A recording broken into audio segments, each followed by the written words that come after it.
नमस्कार दोस्तों, आप देख रहे हैं 4 PM महाराष्ट्र और मैं हूं मयूर परीख।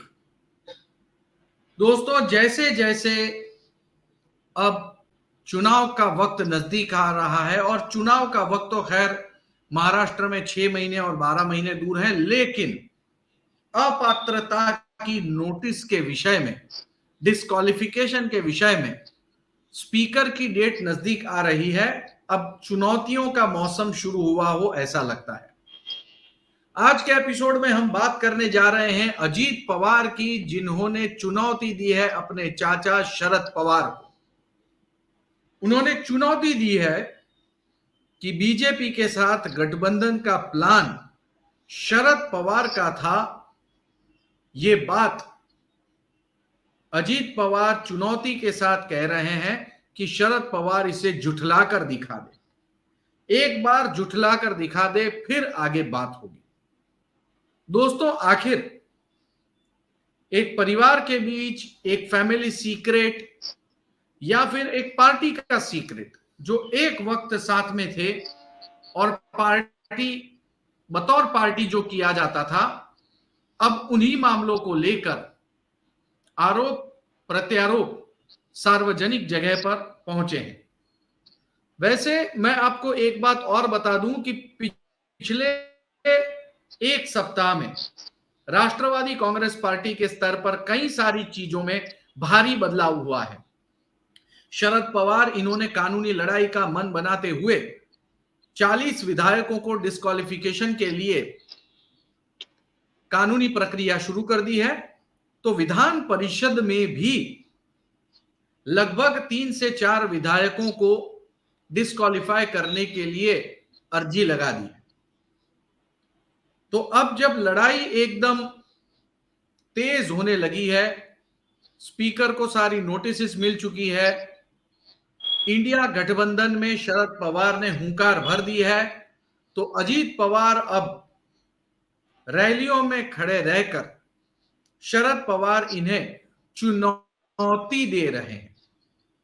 आखिर इसके मायने क्या है, ये सही वक्त क्यों है और इसका नतीजा मतदाताओं पर क्या हो सकता है, इस पूरे विषय पर बातचीत करने के लिए इस वक्त हमारे साथ हैं जयंत माइनकर जी, जो राजनैतिक विश्लेषक हैं।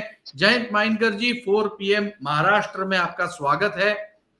क्या बात है, ये चैलेंजेस तो पहले भी दी जा सकती थी, टाइमिंग क्यों यही चुना है? ये ऐसा है कि एक ट्रायंगल है। मैं इसके डिटेल में बिल्कुल बिल्कुल मुद्दा मुद्दा यह है कि एक ट्रायंगल है। एक ट्रायंगल के नीचे के दो एंगल्स के हम समझेंगे कि अजीत पवार और सुप्रिया पवार है, और जो ऊपर का एकमात्र ट्रायंगल है वहां अजीत पवार बैठे हैं। और आज वो ऊपर है क्योंकि आज वो डिप्यूटी सीएम है, पार्टी भी हाईजैक कर चुके हैं और ये दोनों नीचे है। एक संघर्ष था एक प्रकार से, जिसको ऑन रिकॉर्ड कोई भी एडमिट नहीं करेगा। जो संघर्ष मेरे हिसाब से 2004 से शुरू हुआ, जिसका जिक्र खुद अजीत पवार ने किया है कि हालांकि 2004 में ही एनसीपी को, यानी मुझे, उनका कहना यह था, वो उन्होंने कहा नहीं, लेकिन हमने भी कुछ बिटवीन द लाइन समझना चाहिए कि मुख्यमंत्री बनना चाहिए था, जबकि हमारे पास कांग्रेस से ज्यादा एमएलए थे, फिर भी हम नहीं बन सके। तो ये जो वहां से शुरू हुई है, उनके दिल में जो एक बात है कि हमको सीएमशिप नहीं मिली, उसकी वजह क्या थी? तो नेचुरली उसकी वजह ये थी कि शरद पवार नहीं चाहते थे कि कोई कंपटीशन हो जाए अपनी अपनी बेटी के लिए, सुप्रिया के लिए।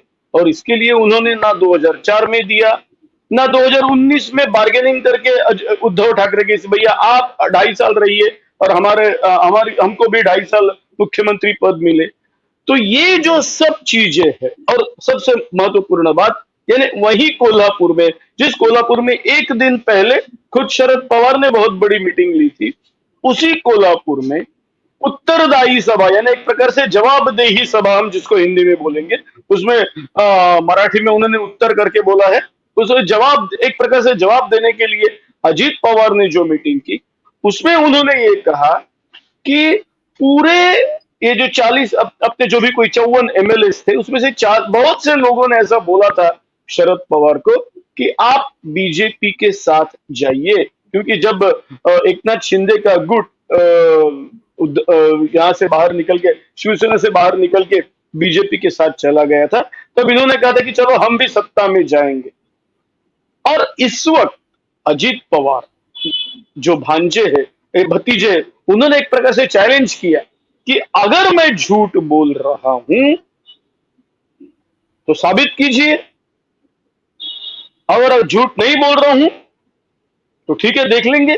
और यहां तक वो नहीं रहे, उन्होंने कहा कि अगर मैं झूठा निकला तो मैं पॉलिटिक्स छोड़ दूंगा। तो क्या आप ये चाहते हैं कि आपका कहना यह है कि शरद पवार झूठ बोल रहे हैं क्या, या क्या अजीत पवार ये इसमें हिंट दे रहे कि शरद पवार भी झूठ बोल रहे? एक प्रकार से अपने जिनका हाथ पकड़ के 35 साल पहले वो ऊपर आए थे, एमएलए बने थे, उस चाचा को जो अभी 83 साल के हो गए हैं, एक प्रकार से सीधा सीधा चैलेंज दे रहे हैं कि देखिए, आपने भी ऐसा ऐसा किया था, लेकिन आपने बीजेपी से टाई अप आपने नहीं किया जो मैंने करके दिखाया। और सबसे इंपॉर्टेंट बात यह है, जो वो टाल रहे, जो मैंने पहले ही सेंटेंस में बोल दिया, इसको पार्टी का आइडियोलॉजी वगैरह वगैरह ये संघर्ष में हम नहीं जाएंगे, हम सीधा बोल देंगे कि क्यों ऐसा कर रहे हैं। तो शरद पवार चाहते हैं कि अपनी बेटी का भविष्य उसको प्रोटेक्ट करे, और इसके लिए उन्होंने 2004 रहे या 2019 रहे, अजीत पवार को एज अ सीएम उन्होंने प्रपोज नहीं किया। जयंत जी, टाइमिंग ये क्यों?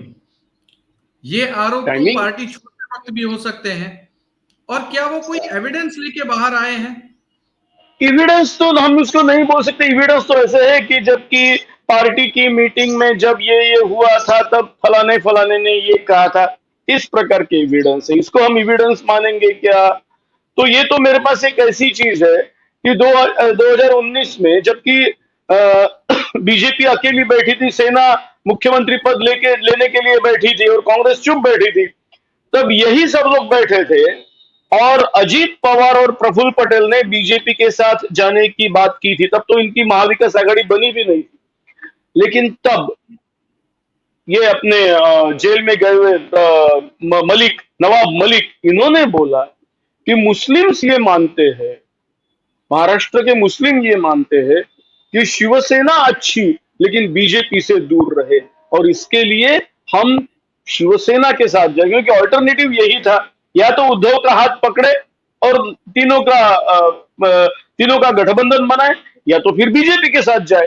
और उस वक्त अजीत पवार और प्रफुल्ल पटेल प्रो बीजेपी थे। हालांकि नवाब मलिक और यूं समझो शरद पवार, इनकी बात चली और एक इक्वेशन बदल गया। आप आपकी अभी आते हैं इस मुद्दे के ऊपर कि ये अभी ही क्यों। अब देखिए 14 तारीख, मेरे ख्याल से हाँ 14 तारीख को राहुल नार्वेकर अपने असेंबली के स्पीकर, ऐसा सुनने में आ रहा है कि शायद वो जो 16 एकनाथ शिंदे के साथ जो एमएलए जिनको डिस्क्वालीफाई किया गया है, उनके ऊपर कुछ फैसला देने वाले हैं। अब जिस प्रकार से डिफेक्शन लॉ आप और मैं जानते हैं, इसके हिसाब से एंटी डिफेक्शन लॉ में अगर एक साथ 40 यानी एक साथ 2/3 चले गए तो ही ये डिफेक्शन माना जाता है, नहीं तो नहीं माना जाता। अब ये इतना तांत्रिक मुद्दा है कि पहले 16 गए, फिर उन 16 को सैक करने की नोटिस दे दी, उसके बाद 24 आ गए, उसके बाद 10 इंडिपेंडेंट आ गए, उसको मीनिंग नहीं है। हालांकि कांग्रेस ये राष्ट्रवादी में क्या होता है, एक साथ 40 चले गए, और जो करीब करीब पवार ने मान भी लिया है, क्योंकि पवार ने अब जब बोला है, सीनियर पवार ने मान भी लिया कि 9 को तो पहले ही मैंने निकाल चुका हूं, अभी ये 31 को भी निकालो, यानी एक प्रकार से उन्होंने मान लिया है कि मेरे यहां से 40 चले गए। तो ये तो एक एंटी डिफेक्शन लॉ में आता नहीं है, लेकिन जो एंटी डिफेक्शन लॉ में सिंपल लाइन पे आ सकता है, वो यानी एकनाथ शिंदे की बात है। और जिस दिन से उन्होंने सीएम पद संभाला, उस दिन से हर डिस्कशन में मैं यही बात कर रहा हूं, हर आर्टिकल में लिख रहा हूं। लेकिन अभी की जो एक प्रोसेस चल रही है गवर्नमेंट में, ऊपर से लेके नीचे तक, जुडिशरी से लेके सब जगह तक, उसी प्रोसेस में ये सब बातें हो रही है। अब coming back to the point, ये इसी वक्त क्यों? अगर कुछ हो गया 14 को, तो जो बात हम बार बार बोल रहे हैं कि अजीत पवार जैसा मंझा हुआ खिलाड़ी केवल डेप्यूटी सीएम बनने के लिए देवेंद्र फडणवीस का हाथ नहीं थामेगा, और अभी देवेंद्र फडणवीस फिर से सीएम बनने के चांसेस बहुत कम लग रहे हैं। तो क्या ये उसकी तो तैयारी नहीं हो रही है? तो मुझे ऐसा लगता है कि ये समय देख के ये इस प्रकार से पैंडोरास बॉक्स में से एक एक चीज निकालने की बात है। दूसरी बात, जब भी कोई ऐसा, चाहे कोई एखादा इंडस्ट्रियल हाउस टूटे या कोई एखादा अपना ऑटोबायोग्राफी लिखे, क्या या कोई एखादी पार्टी टूटे जो अभी हुई है, ये पैंडोरास बॉक्स हर एक के मुंह से हमको न्यूज देने के लिए थोड़ा थोड़ा थोड़ा थोड़ा छोड़ते रहते। उसका नतीजा अगर निकालेंगे तो हम नतीजा निकालने के लिए एनालिस्ट अगर बैठेंगे तो इस प्रकार से करेंगे कि भैया ये ऐसी बातें उनमें पहले से थी। किस मुद्दे पे थी?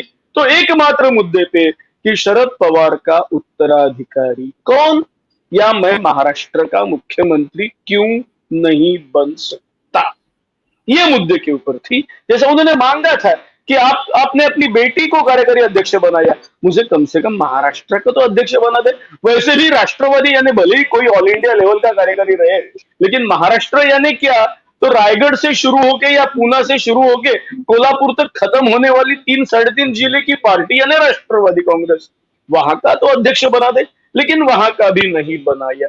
वो इसलिए क्योंकि शरद पवार अपनी बेटी और अपने भतीजे को संघर्ष में अपनी बेटी के प्रो पूरा अपना सब कुछ देना चाहते थे। वो ये इस प्रकार, ये वही है जो वो आरोप करते रहे कि सोनिया गांधी या जो भी कोई निपोटिज्म चल रहा है वो आरोप करते रहे प्राइम मिनिस्टरशिप के लिए, लेकिन वही निपोटिज्म तो यहां भी चल रहा है। और ये चीज हम टाल रहे हैं, और अजीत पवार के मुंह से जो आ रही है बात, वो धीरे धीरे करके यही आ रही है कि मैं इस निपोटिज्म से फाइट कर रहा हूं, बाकी कुछ भी नहीं है। और इसलिए मैंने ट्रायंगल बोला था कि ट्रायंगल में अभी अजीत पवार टॉप पे बैठे हैं, और जो नीचे के दो एंगल है वो है सुप्रिया पवार और शरद पवार। जी बहुत बहुत शुक्रिया जयंत जी, आपने डिटेल में हमारे साथ में बात की। तो दोस्तों, अब आरोप प्रत्यारोप, वार पलटवार, ये सब का दौर शुरू हो चुका है। महाराष्ट्र की राजनीति में आरोप प्रत्यारोप अब तीखे हो रहे हैं क्योंकि गवर्नर द्वारा प्रोसीडिंग्स शुरू हो रही है। तो क्या अब शरद पवार भी अजीत पवार के आरोपों का जवाब देंगे? हमें बेसब्री से इंतजार रहेगा। 4 PM महाराष्ट्र पर हम उस पर भी एनालिसिस करेंगे और शो करेंगे। इस एनालिसिस के ऊपर आपकी टिप्पणी क्या है, वीडियो के नीचे कमेंट करें। वीडियो पसंद आया हो तो लाइक और शेयर करें। चैनल को सब्सक्राइब करना ना भूलें। बहुत बहुत धन्यवाद।